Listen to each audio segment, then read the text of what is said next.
Welcome everyone. I am Dr. Anchula. Today I will discuss multiple choice questions based on module 2 electromagnetic field theory. आज मैं इसका part 1 discuss करने जा रही हूँ इलेक्ट्रोमैग्नेटिक फील्ड थियरी का. So let us start with question number 1. Question देखते हैं कि Maxwell's equations describe the integration of two fundamental forces. तो सबसे पहले ये देखिए कि मैक्सवेल्स इक्वेशंस की स्टार्टिंग कहाँ से हुई. सो इन द बिगनिंग में इलेक्ट्रिसिटी एंड मैग्नेटिज्म को सेपरेट फिजिकल फिनोमेना समझा जाता था, बट फ्राडे ने ऑब्जर्व किया कि time varying magnetic field gave rise to an electric field. So Maxwell ने आर्ग्यू किया कि if time varying magnetic field produced electric field, then time varying electric field also produced magnetic field. Therefore, Maxwell brought together and extended four basic laws in electromagnetism, such as Gauss law in electrostatics, Gauss law in magnetism, Ampere law, and Faraday's law. In fact, entire theory of electromagnetic field is composed into these four laws. So, it means Maxwell's equations describe the integration of two fundamental forces, electricity and magnetism. So, option A is the right answer. Next question की तरफ चलते हैं कि the total electric flux through any close surface surrounding charges is equal to the amount of charge enclose. ये statement आप already many times पढ़ चुके हैं कि this statement is known as the Gauss law. So option B is the right answer. Next question की तरफ देखते हैं. The line integral of magnetic induction B, that is B dot D, for a closed path is equal to mu times the net charge I. It means B dot dl equal to mu naught I passing through the area bounded by the path. This law is known as the, में पता है कि the line integral B dot dl, this is equal to mu naught I. This law is known as the Ampere law. So, option D is the right answer. Next question की तरफ चलते हैं. Maxwell first equation is the differential form is. तो सबसे पहले आपको ये जानना होगा कि जो मैक्सवेल ने चारों इक्वेशंस दी थी वो इक्वेशन हैं क्या. तो सबसे पहले इक्वेशंस देख लेते हैं कि जो मैक्सवेल्स की फर्स्ट इक्वेशंस थी वो क्या थी. कि मैक्सवेल की फर्स्ट इक्वेशन है divergence D, this is equal to row.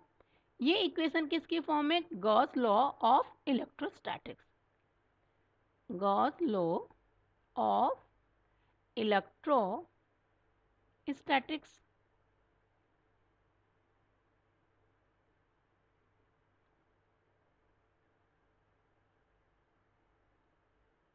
Second Maxwell's equation है divergence B, this is equal to zero. This is known as the Gauss law of magnetostatics.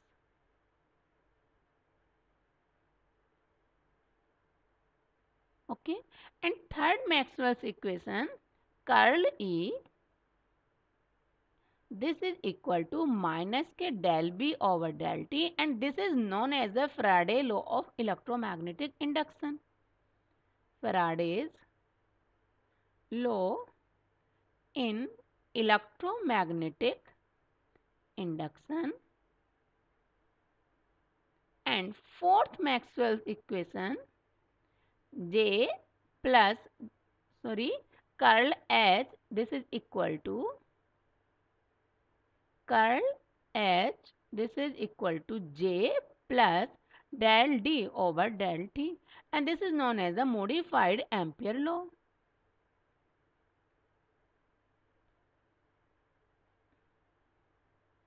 Ampere's law. So, जो Maxwell की first equation है this is the differential form of Gauss law of electrostatics. तो option की तरफ देखते हैं यहाँ पर कि option A Gauss law of electrostatics. So option A is the right answer.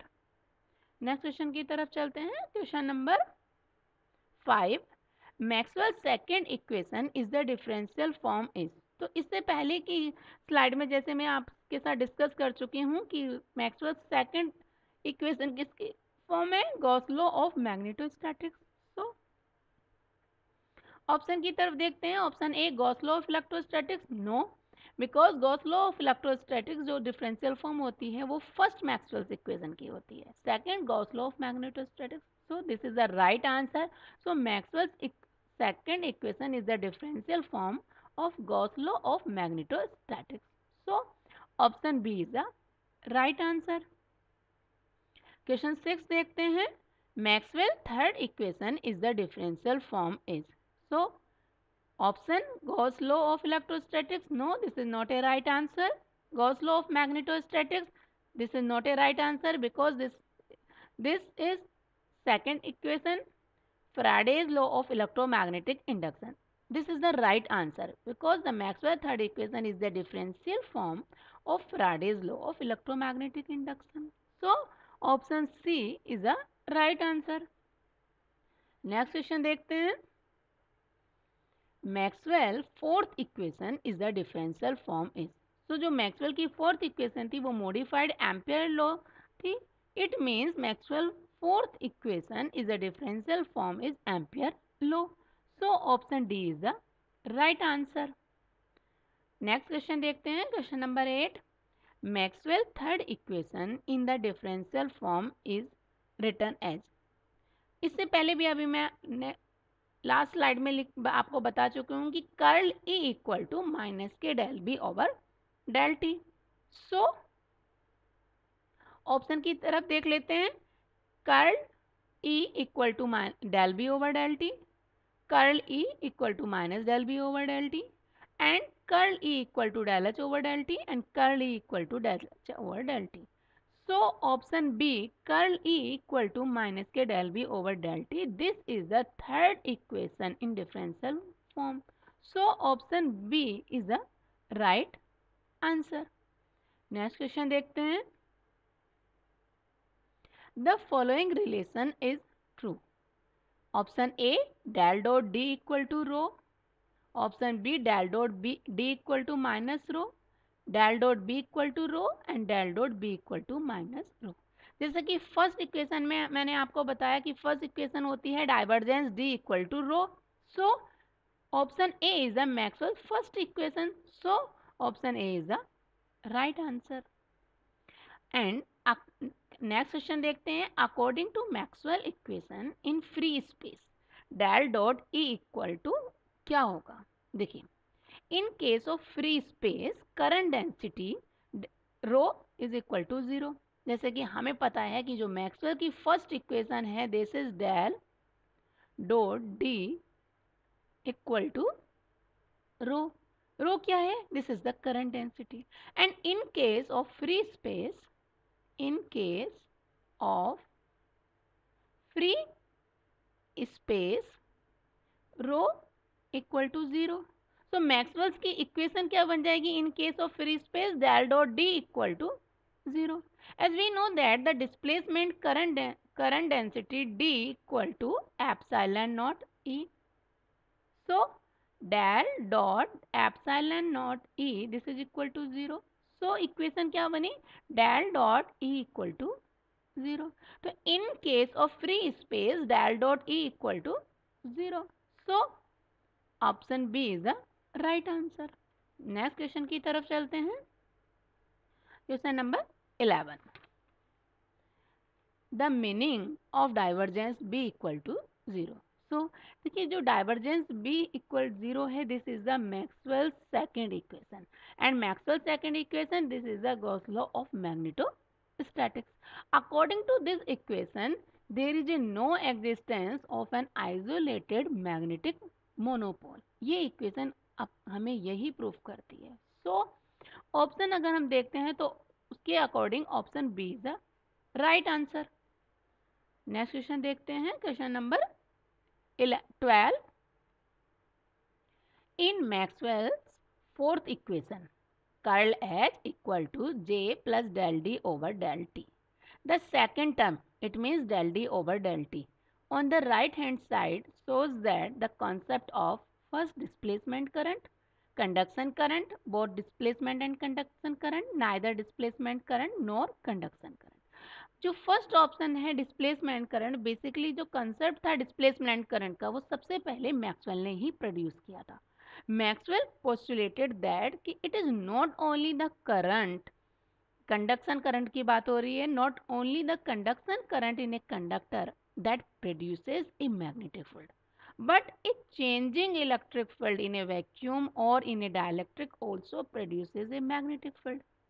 So इसका मीनिंग क्या हुआ? It means that a changing electric field is equivalent to a current which flows as long as the electric field is changing, and this equivalent current in vacuum or dielectric produces the same magnetic field as an ordinary or conduction current in a conductor, and this equivalent current is known as the displacement current.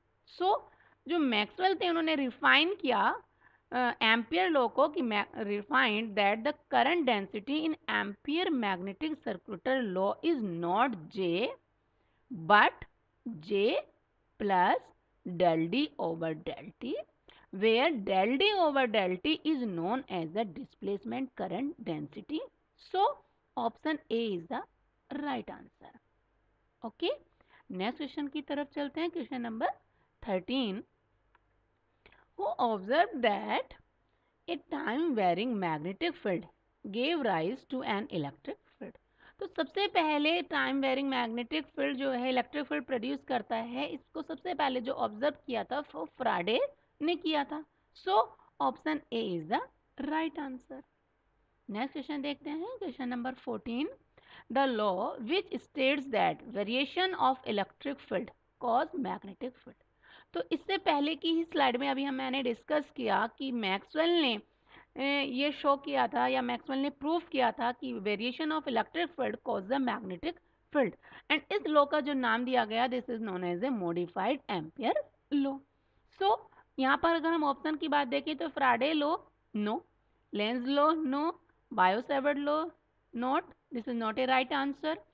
D modified Ampere law. So this is the right answer कि जिस law के according ये कहा जाता है कि the variation of electric field is known as the magnetic field is known as the modified Ampere law, and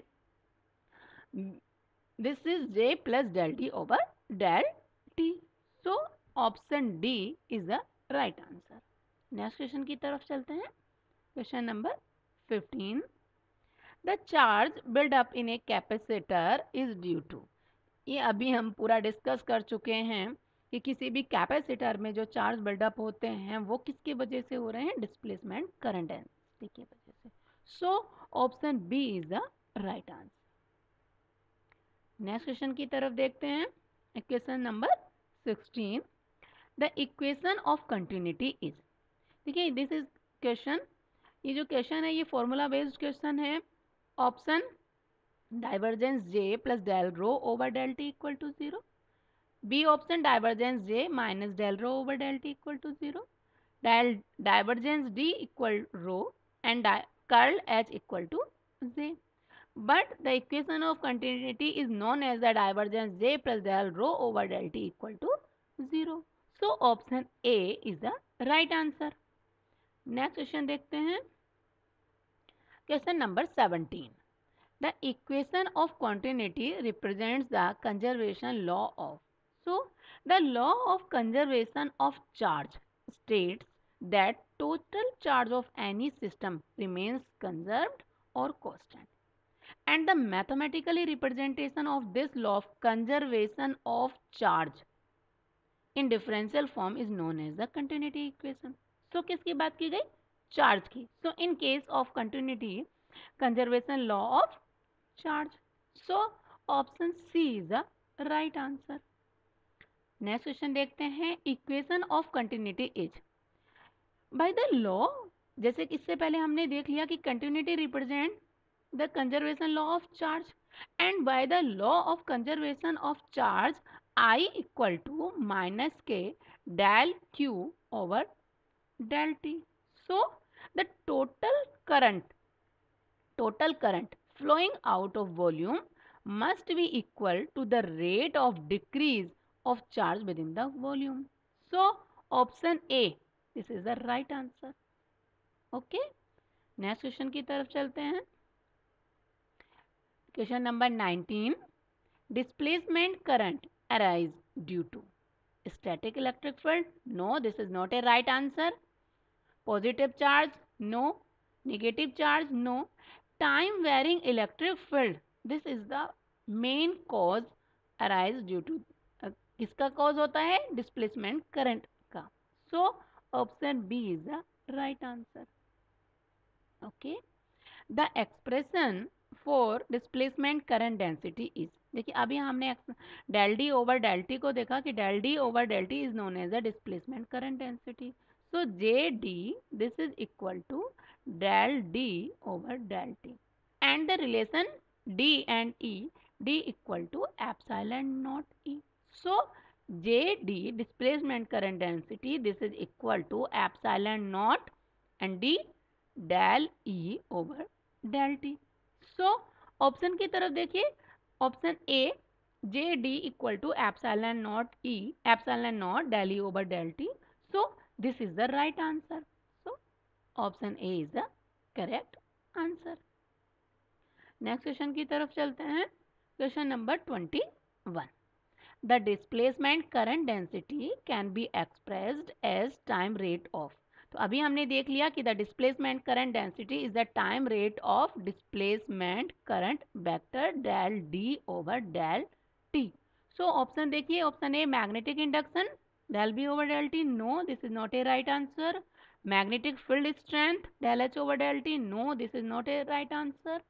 propagation vector del K over del T, ये भी इसका राइट आंसर नहीं है. So displacement current density is expressed as time rate of del D over del T. So option D is the right answer. Next question देखते हैं. Maxwell's modified ampere law is valid.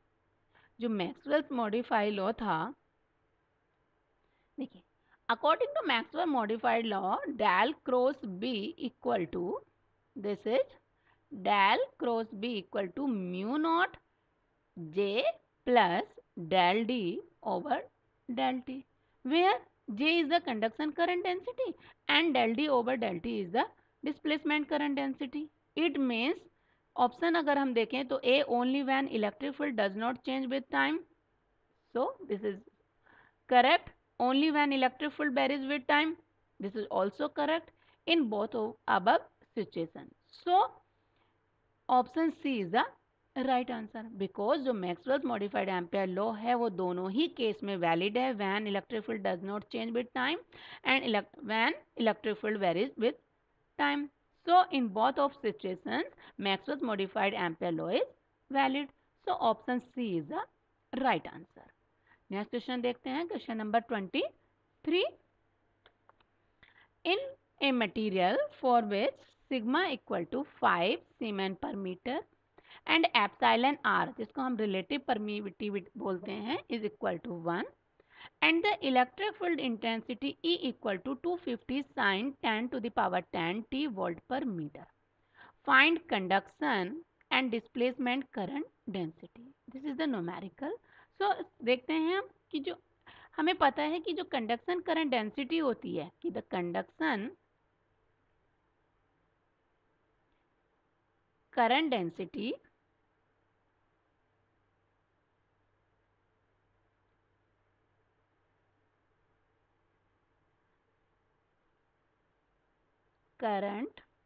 density Jc, this is equal to sigma times E. Okay, तो Jc this is sigma 5 electric field E 250 sin 10 to the power 10 t. तो simply answer क्या आया Jc का? This is equal to 1250 sin 10 to the power 10 t ampere per meter. इसी तरीके से हम displacement current density को सॉल्व करते हैं. Displacement current density, the formula of displacement current density JD, this is equal to del E del D over del T and D is equal to epsilon E. तो क्या formula बन जाएगा? Epsilon del E over del T. Clear? तो J D this is equal to and epsilon is equal to epsilon not epsilon R del over del T and E की value यहाँ पर अगर हम पुट कर दें तो this is 250 sine 10 to the power 10 t. Okay, then jd this is equal to epsilon naught is the permittivity of vacuum and this is equal to 8.85 into 10 to the power minus 12 and epsilon r is given by 1 del over del t.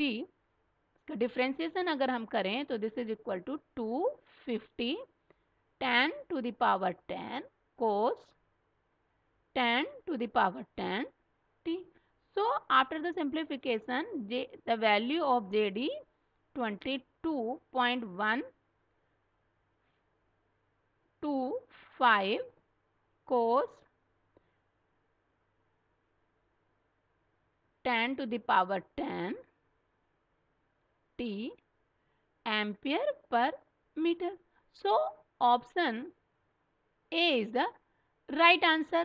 One option A कि conduction current density 1250 sine 10 to the power 10 T ampere per metre and displacement current density 22.125 cos 10 to the power 10 T ampere per metre. So option A is the right answer. Next question की तरफ चलते हैं. Which of the following is a consequence of Maxwell's equation. So option देखते हैं. Option A B equal to mu not H. So this is not a consequence of Maxwell's equation. Option B, the D equal to epsilon naught E. This is the relation between displacement vector and electric field. No, this is not a consequence of Maxwell's equation. Option C, D equal to epsilon naught E plus P. This is not a relation. Yeah, this is not a consequence of Maxwell's equation. And option D, V equal to 1 upon under root mu naught epsilon naught. And this is the velocity of electromagnetic field जो consequence है Maxwell equation का. So option D is the right answer. Last question देखते हैं. Question number 25. Maxwell's equations give the relation between different sources, different fields, different boundary conditions, none of this. तो सबसे पहली slide में ही मैंने आपको बताया था कि जो मैक्सवेल्स इक्वेशंस हैं वो किसका रिलेशन दे रही हैं, डिफरेंट फील्ड का रिलेशन देती हैं. Gauss law of electrostatics, Gauss law of magnetostatics, Faraday's law and Ampere modification law. यहाँ पर electric field and magnetic field को कंबाइन कर रखा है. So Maxwell's equation give rise the relation between different fields. So option B is the right answer. So आज की इस video में मैंने एमसीक्यू डिस्कस किए जो इलेक्ट्रोमैग्नेटिक फील्ड थियरी से रिलेटेड थे. So thank you.